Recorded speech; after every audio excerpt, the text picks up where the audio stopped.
Hello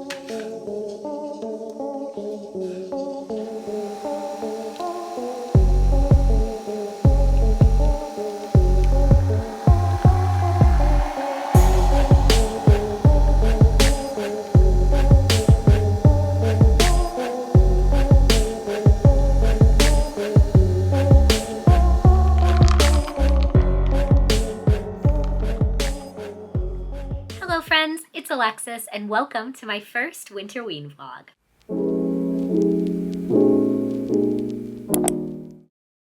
Oh my god guys, I am so excited. The weenie readathons are the best time of the year. I've seriously been looking forward to Winterween for months now. So yes, happy day one of Winterween. If you don't know what I'm talking about, I will link Gabby's announcement video below. This is a yearly readathon put on by the lovely Gabbyreads that I participate in every single year. I should also mention right away, if you notice anything weird going on with my voice, I am getting over being sick, I hope. I've literally been sick since January 2nd and it's now the 10th. So I did start to feel better a little bit, like in between there, and then I think I caught something else because now I feel a different kind of sick. So yeah, like feeling wise, I feel pretty good. It's really just a cough and a little bit of congestion, so like you can definitely hear it in my voice that I've been coughing a bit. So sorry if it bugs you, but I'm hoping it goes away as the readathon goes on, and it usually does get better a little later in the day. It's still pretty early and I have not had enough water today, so I'll be working on that. But we need to talk about what we're reading. So if you watched my TBR video for January, you already kind of know what I'm reading, but I'm thinking for day one, we are going to start with The Overnight Guest by Heather Gudenkoff. Primarily because I have the audiobook for this one and I do currently have to work today, unfortunately. But the good thing about today is it doesn't look like I have too many meetings on my calendar, so I should be able to listen to the audiobook for this for most of the day. So I don't want to just read you the synopsis because I already kind of did that in my TBR video, but from what I remember, this one is about a woman who is a true crime writer and she's actually staying in this haunted house during this winter storm, but she's cool with it. She's got a nice fire. She's using it as time to work on her writing, except she goes outside and she finds a small child abandoned in the snow. And yeah, I think it just goes from there. We're trying to figure out who this child is, how they got there, if she is truly as alone as she thinks she is in this house. I also feel like maybe there might be some sort of connection between her and the crime that happened in this house. I mean, I'm just speculating here, but like, you know, why would that be the setting of this story? So I'll be on the lookout for any sort of clues, but yeah, I think this is going to be a really fun audiobook. I love listening to audiobook thrillers. It's definitely my favorite way to consume the genre. So we're going to jump right into that this morning. Other than that, I did already take my photo for the Instagram challenge for day one. You know, every single year I tell myself, we know the Instagram prompts ahead of time. I'm gonna like get ahead. I'm gonna take all of my pictures before the week of the readathon, and then I never do. So yeah, I took my first photo today, which was of course the TBR. I think my goal for today is going to be to try to take a few more of the daily challenges, at least day two. That way I can just have them ready to go for the next morning. I am also planning to go see a movie tonight with some friends. This isn't until 9:30, so I'm hoping to be able to get a big chunk of reading done today. Possibly finish this guy. It's under 300 pages, so I feel like it's definitely possible, but we'll see how the day goes. So I'm excited for a great start to my first day of Winterween, and I will check in with you in a little bit.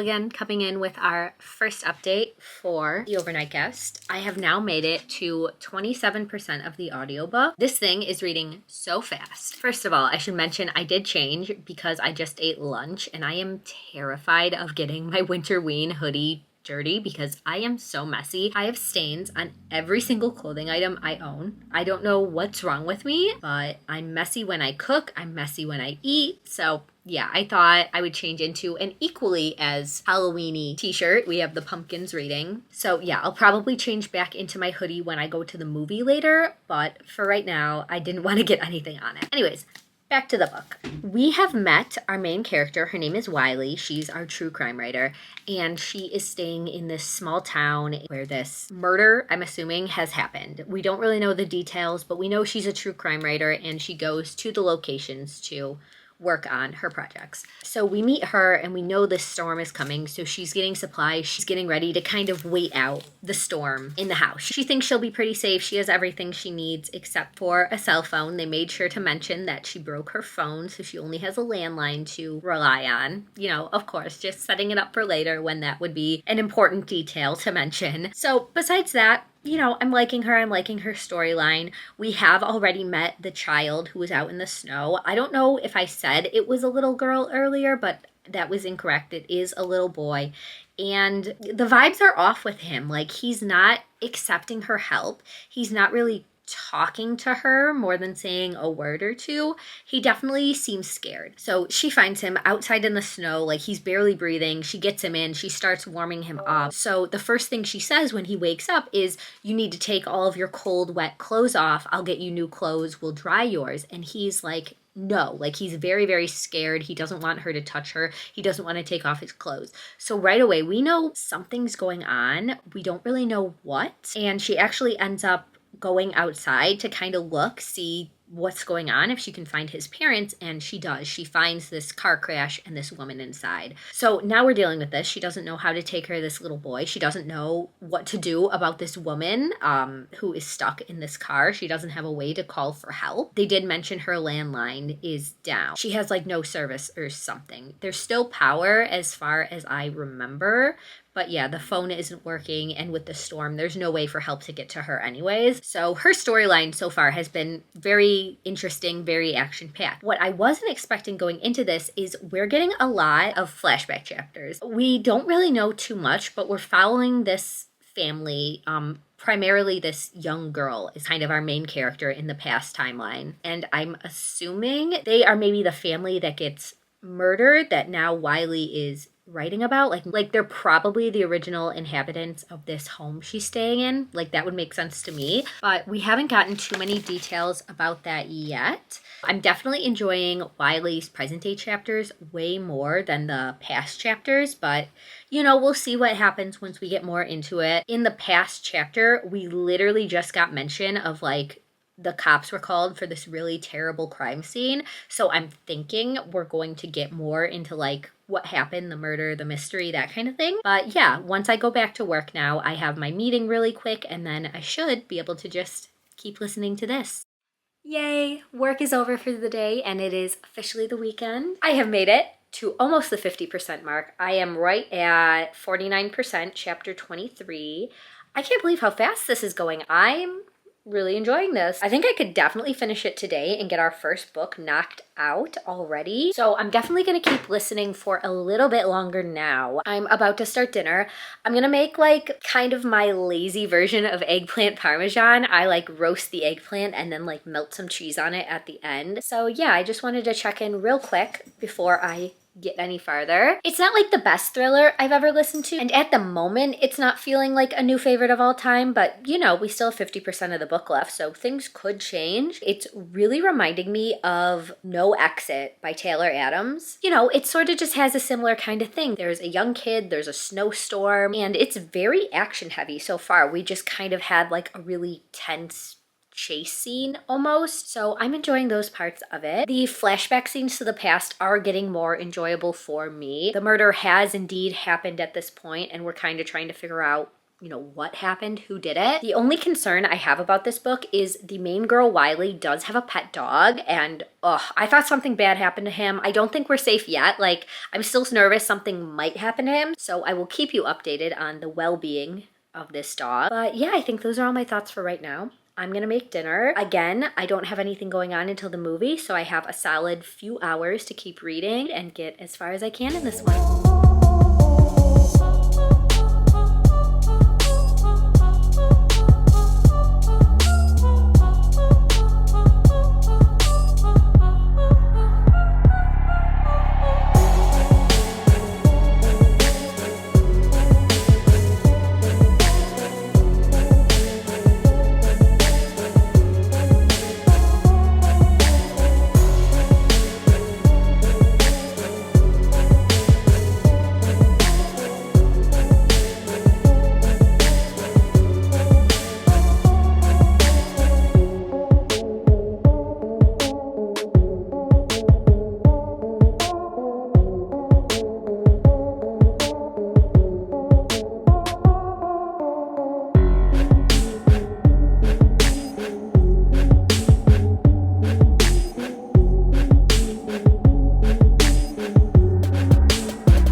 timing because we have to leave for the movie, like right now. But I just finished my picture and I have made it to 71%. Still kind of having the same thoughts about this book. I'm still kind of surprised at how much is taking place in the past that like wasn't really even in the synopsis. This is a lot more a story of this crime that happened than it is Wiley stuck in the snow with these people. I'm liking it. It's just, you know, I was reading this for like a wintry horror and the winter scenes are kind of lacking because the scenes in the past, I think, take place in August. So yeah, I don't know how all of the pieces fit in, but I think the big mystery, I have that figured out. But I feel like there's more little mysteries that are going to get revealed. I did finish coloring my picture. I'm not like completely thrilled with it. I was trying to do something cool and do like the light shining in this little part. So then I went over everything after I colored it with a gray marker to like, you know, make it look darker, like it's nighttime over here and only the headlights illuminated. I don't really know if it came across. I also don't know if I'm using the right kind of markers. I'm using my Tombow brush pens because that's what I have. So, you know, it's a fun activity to do while audiobooking, but I don't think mine turn out as good as other ones I've seen online. So I need to get going now. And yeah, I guess I'll let you know what I thought of the movie. And we'll see how I'm feeling when it's over. I might stay up to finish this one because we're so close. And like, I kind of have to know what happens. I'm pretty invested in this mystery now. I'm home now from the movie and oh my God, it snowed so much while we were in the movie theater. Like we walked outside and the car was covered in snow. We had to brush it all off and then the drive home was very slow because it's still snowing. So that makes tomorrow morning interesting because I have to be up very early for a tattoo appointment. I don't plan this. It just happens that every time I'm vlogging, I also have a tattoo appointment. I swear I don't get as many as it seems I do. I don't know how it lines up, but the movie, we went to see A Complete Unknown, the Bob Dylan story starring Timothée Chalamet. I thought it was very, very good. I don't really know anything about Bob Dylan, so like I might not be the best judge of it, but my friend that went, he knew a lot more and he liked it, so I'm gonna say it was good. I enjoyed it. Now I think it's late. It is 1 a.m. We went to a very late showing. So I have about an hour, 50-ish minutes left of the audiobook. So we'll see. I'm going to get ready to bed and keep listening to it as I go, but like no promises that I finish it tonight. This is definitely going to be my last check-in though. And then yeah, if I don't finish it, I'll just finish it real quick tomorrow morning. Yeah, I was listening to it on the drive to the movie theater and things were getting wild.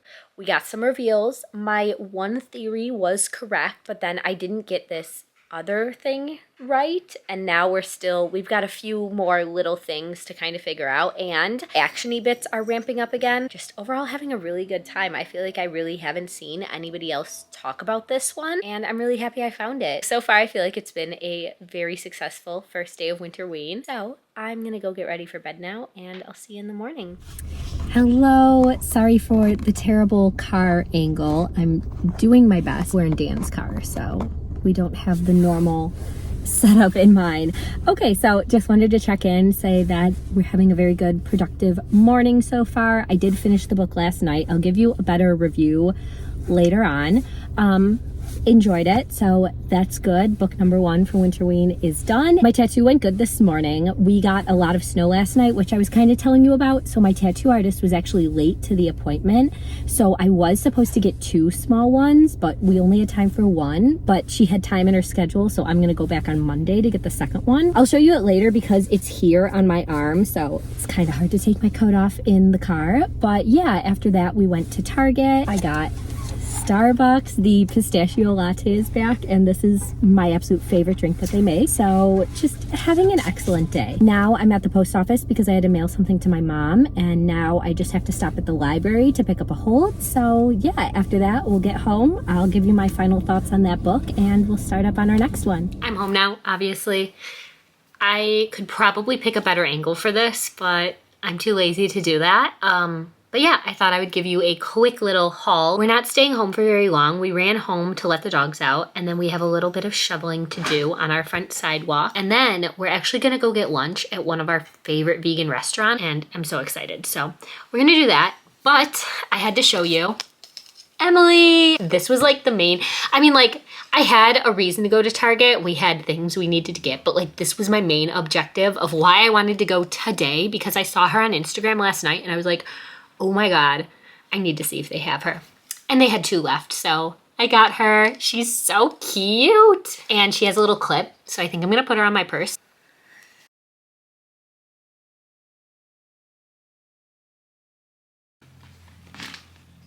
Wait, she's so cute. Are you kidding? Look at her. Okay, love it. So other than that, let's see. I picked up my library book. Stone 1 by Colson Whitehead. Not reading this for Winterween, but I will be reading it in the month of January, so very excited. I'm using this one for Wicked Readings Horror Bingo.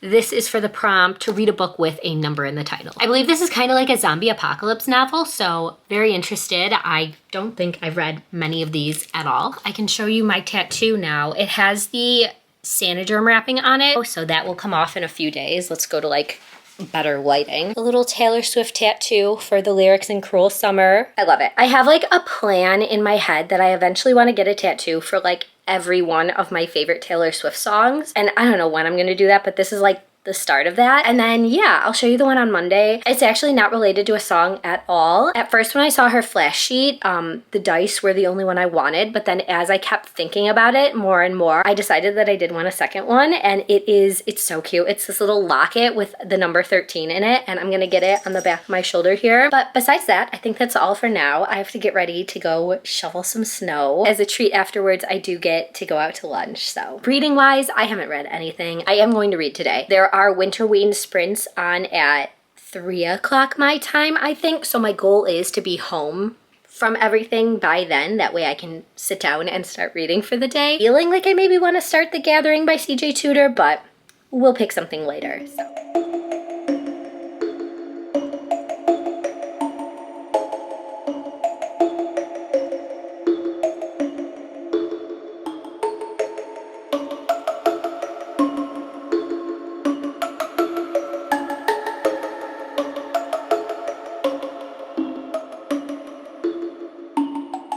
It's been a little while. Yeah, so the last thing you would have seen is the reading sprints, which were very successful. I did get a lot of reading done, but then I fell asleep for 2 hours after them.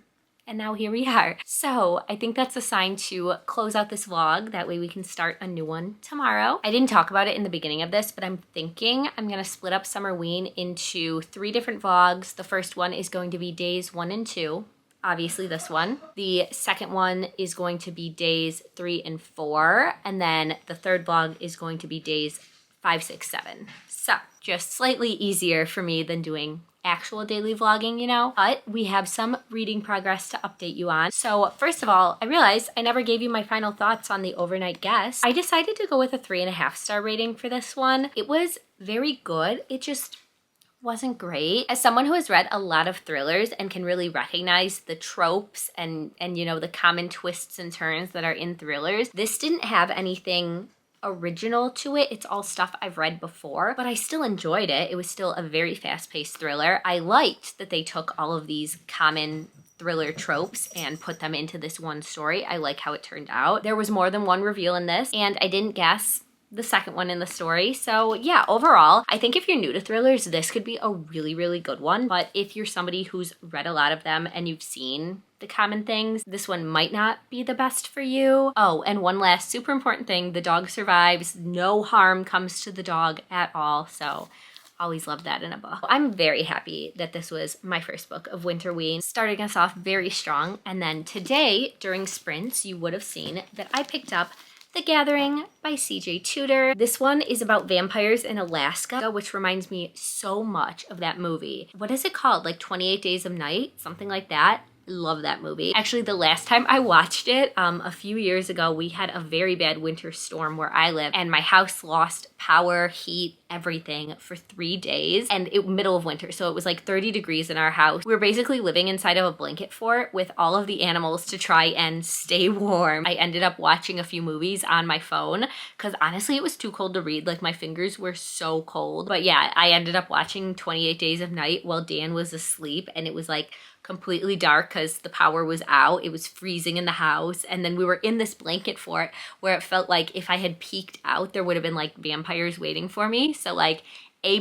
viewing experience. It definitely scared me watching that movie in that sort of setting. But yeah, that's the vibes I'm getting from this so far. I made it 100 pages in during the sprints, and I'm really liking it so far. So I have read from this author before. The Other People and The Burning Girls. Did I read both of those? I'm gonna have to look up my reviews and see which ones I've read, because I might be confusing The Other People with something else. But I know for sure I really liked The Burning Girls. So high hopes for this one. So far in this one, we've met our main character named Barbara, and she is a detective, but she's like specifically on like the vampire unit. So she gets called to this very small town in Alaska where there has been a murder and they suspect vampires of doing it.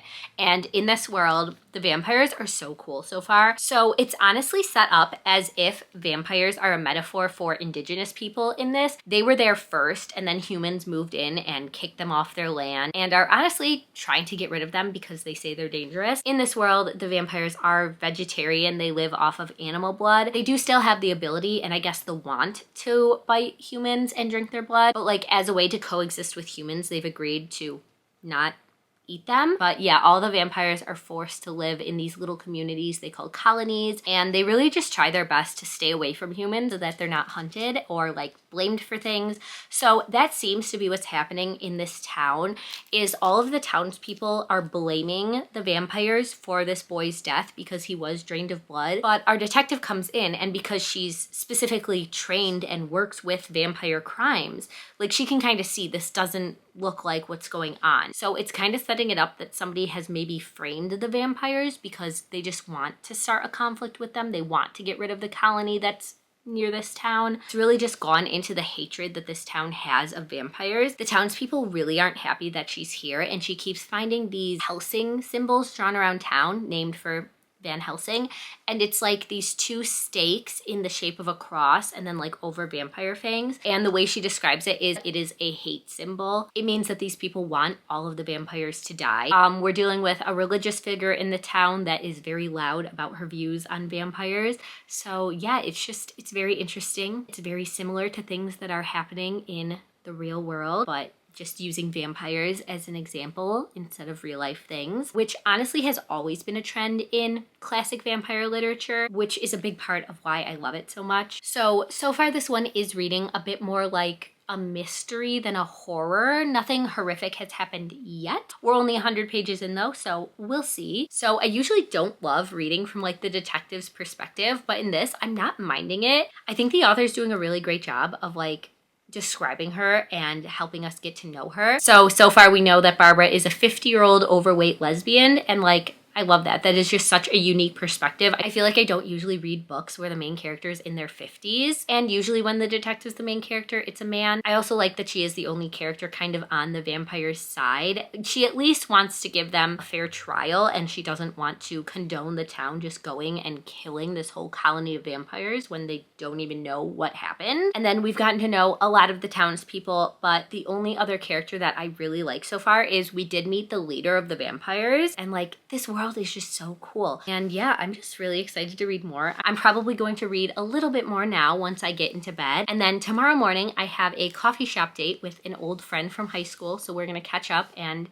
read our books and drink some coffee. So that's what you have to look forward to in the next vlog, along with obviously finishing this one and getting to the other books I plan on reading for Winterween. Yeah, I think I'm gonna go get into bed now and read more about my vampires. So I hope you're having the best Winterween. I hope you read a scary book today, and I will see you soon in my next Winterween vlog starting tomorrow.